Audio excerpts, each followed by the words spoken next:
You're listening to today's inspirational message on the Proverbs with Kurt Bjorklund. Proverbs 22 contains one of the best known proverbs, but probably least well understood. Proverbs 22:6 says, "Train up a child in the way he should go, and even when he's old, he will not depart from it." This proverb has been used by parents, Christian parents, for generations to take the idea that if we do the right things, our kids will turn out. They take it as an ironclad promise rather than as a proverb. And if you've tracked with this devotional, this 5 minutes, 5 good minutes throughout, you know that one of the things I've tried to do is to say that we can misunderstand the Proverbs when we take them as ironclad promises, as guarantees, rather than as proverbial sayings. And the difference is that a proverbial saying is usually true, although it doesn't always work that way. And so a lot of people take this as a guarantee. If I do some right things, I'll get right outcomes. The problem with that is sometimes you'll do a lot of right things and the child won't turn out the way you think that the child should. But yet it still is something to understand that discipline and training are important parts of parenting. Verse 15 of Proverbs 22 says, "Folly is bound up in the heart of a child, but the rod of discipline drives it far from him."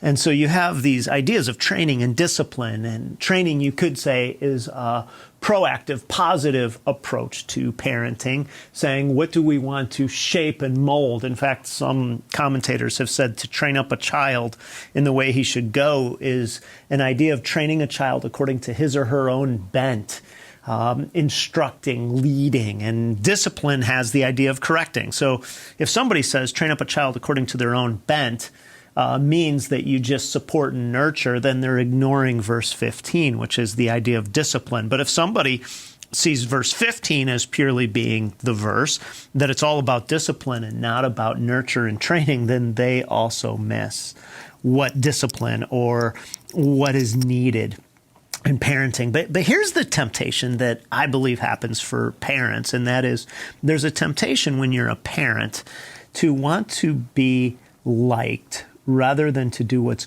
good for your child. There's a temptation to want the path of least resistance, to choose appeasement rather than choosing something that is actually what is best for your child. And so what we need to do ultimately is find ourselves in a place where we can say, I am choosing to do things, even if they're unpleasant, to train a child. Now, this presupposes that we need to know as parents what the right way is, that we don't give in to our culture's moral confusion and completely abdicate directions.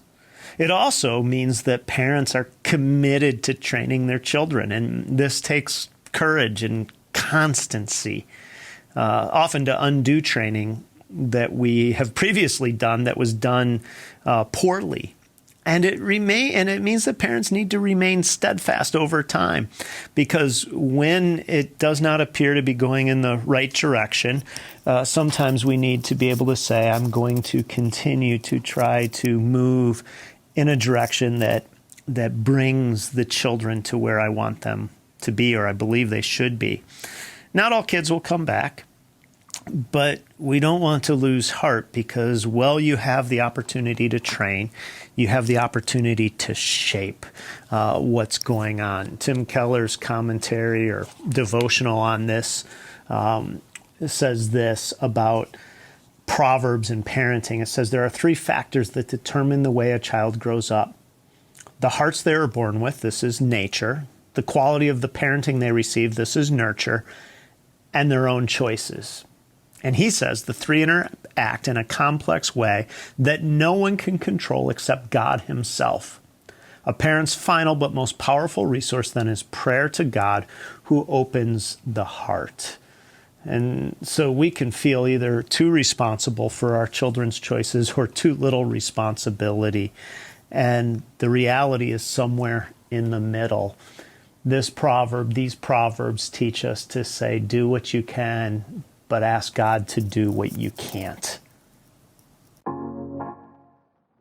Thanks for joining us here today. There's a lot of great content to explore on Orchard Hill Plus and on the Orchard Hill main feed from the weekend. Have a great day.